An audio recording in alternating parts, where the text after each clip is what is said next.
Hey UConn Nation, it's KK Arnold here. If you're looking for the latest UConn women's basketball content, go subscribe to Listen Up to Phil and Ryan. Go Huskies!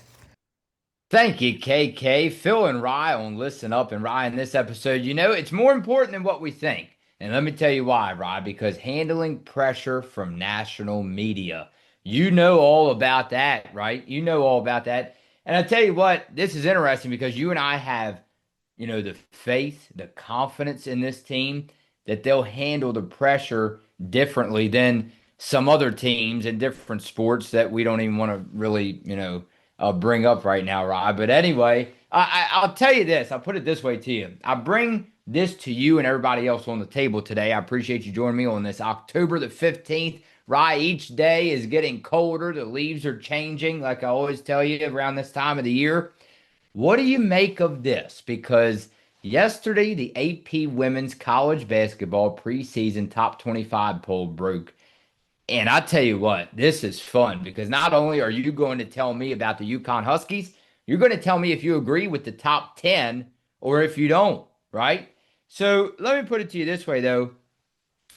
What do you think? What is your take about some teams in sports? And we don't want to compare them to these UConn women because we know they're different in a good way, right? Sometimes the AP preseason poll comes out in these different sports and all of a sudden, we find out that the number one team is not really number one. Yeah, I mean, it's tough in any sport for any team to kind of, keep that number one spot for the whole season. I think it's tough on anybody to defend the national championship and go out and not only defend it, but try to keep the same roster together with all the transfer portal, trades and other sports. And there's all kind of different factors that go into it. But for UConn, of course, we lost three pretty big players. Obviously, the first one being Paige Becker's the biggest loss, but also Caitlin Chen and Aubrey Griffin. All three players got drafted. But I think UConn, they had enough talent to fill those voids. Obviously, very talented sophomores, juniors, seniors, all the way down the line for returning players. But plus going out and getting Sarah Williams and Kaylee Heckle in the portal will turn out to be, in my opinion, the perfect moves once again for this team.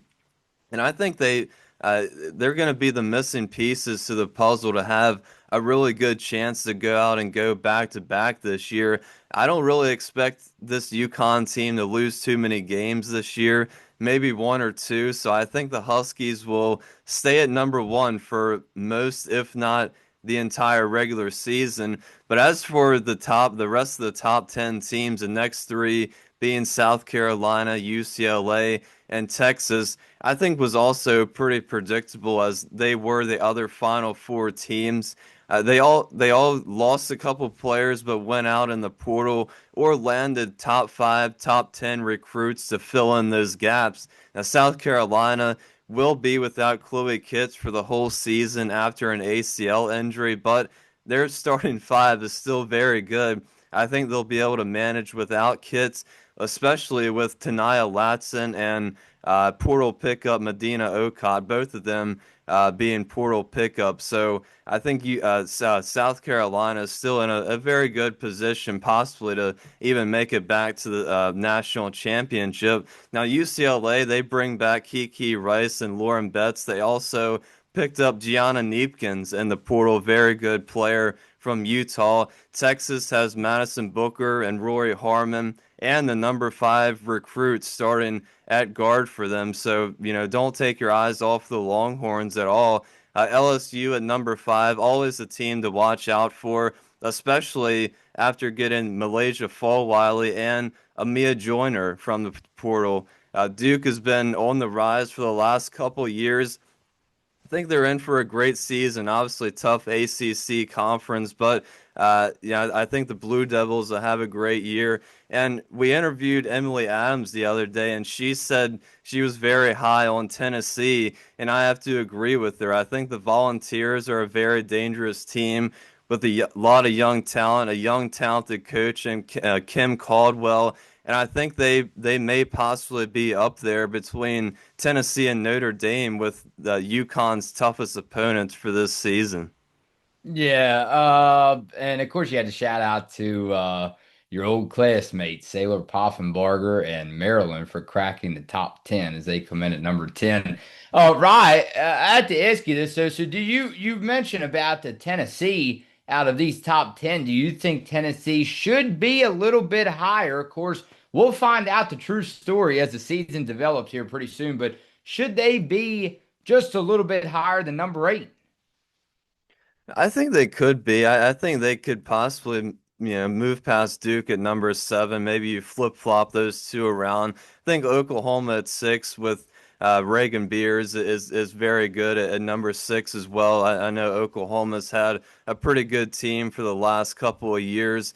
But I think some of these teams will probably change once the first couple of weeks come around, or maybe as we get later in the season, they have to deal with some of those tough in-conference matchups, and we'll kind of get an idea of how real, I guess you could say, some of these teams are, and whether they deserve to be put a little higher or lower. But I think in terms of the top 10, I think it's a very fair spot for all these teams in the top 10. Give or take, you could maybe switch around one or two, a couple positions up or down one spot. Yeah, all right. Thanks to Charlie Cream for coming out with this article yesterday, Rye. I believe it was yesterday. He said that the season opener is November the 4th. Obviously, we know that, Rye, versus Louisville in Germany. 5:30 on ESPN. But then he points out the biggest early season game, if you agree with this, November 21st versus Michigan, 8 o'clock on Fox, nationally televised. Yeah, I think that's going to be a good one. Obviously, any game you have nationally televised is pretty special, but Michigan's a pretty solid team, but definitely for the early season matchups, it's a pretty tough one. But as we get later on into the season and play Notre Dame and Tennessee, those are definitely the two games I'm the most, I guess you could say, frightened by, excited for. A lot of different emotions for those two games, but those will definitely be the two toughest tests for later on in the season. Now, I have to mention, Rye, Charlie Cream did point out his starting five of his projected starting lineup. We are going to potentially have that for everyone coming this Saturday. So I want to break it to them now, Rye, because I know that they really enjoy that video a lot. So potentially this Saturday, we are going to bring out Ryan's starting five and then my starting five, and then we'll tell you what Charlie Cream has if you haven't checked his starting five out yet for these UConn Huskies. Hey, Ryan, let's jump over. They came through very well again. Like, comment, and subscribe. It's going to make Ryan smile a whole lot. Ryan, the counts are going up, the likes, the views, and the subscribe count. So we appreciate that a whole lot. Let's go over to Slade. It says, many people have concerns about Blanca and Heckle. But from what I got to watch, they were just too anxious about contributing to the team. I'm sure as the season progresses, they will play more in system and be more efficient. That is what exhibition and preseason games are for players to learn how to grow. For players to learn and grow from experience. I wouldn't worry too much about them. They have uh, too much talent. I guess he means to contribute heavily throughout the season. Yeah, I would agree with that. I think the exhibition and preseason, all the early practices are kind of meant to be, what they are for practice and tune-up games to get ready for the regular season, kind of get a feel for where all the players are and fix the early mistakes that all the coaches notice and all of those sorts of things. So I think with Kaylee Heckle, with this only being her second year, previously being with USC, it's quite a change to go across the country and play, obviously for a team like the UConn Huskies, with a lot of pressure on her. But I think she'll eventually fit right into the system. I think she'll be a great player for this team. Maybe not get a whole lot of minutes earlier, or maybe she will. It depends on how Gino feels about her and the rest of the coaching staff. But I definitely think as the season plays on, and the same goes for Blanca Quinonez as well. I think she's a very very young, talented player. I know they're trying to get her to do drills off to the side to get a better feel of where she's at and try to just warm her up and get her ready for that full pace play of action in a real game. But I definitely think both of those players could potentially have a very huge role as we get later on into the year. This is very interesting. Steven made a good point. He says, FYI, there is no such thing as defending champion. No one can ever take away the 2025 national championship, so there is no need to defend it. You have to go out and compete for a new 26 national championship. It's very interesting again because Rye, the coaching staff, they've experienced plenty of it as far as winning, in championships. You have you and I who experienced our first one since on this podcast. But we have to remember there's always usually some new names on that roster who's never tasted it before.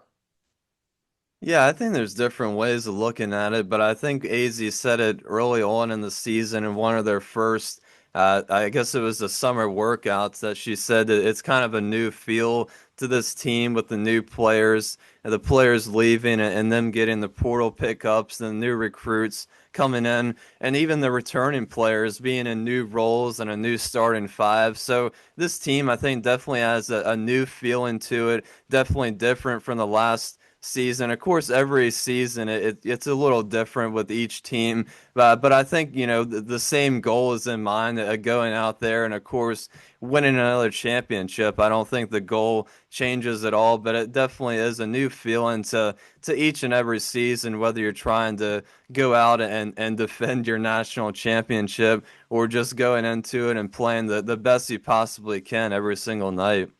All right, how about one more? BRN Soldier said, "Hey, Phil and Rye, hope you fellas had a good summer. Thanks. We hope you did too, BRN. So glad you'll be back. That means we are getting closer to the season. A good first game, but honestly, a lot to work on as expected. Glad to see everyone get some minutes despite all that AZ was cooking in the third. I'm glad we didn't lose that aspect of the game."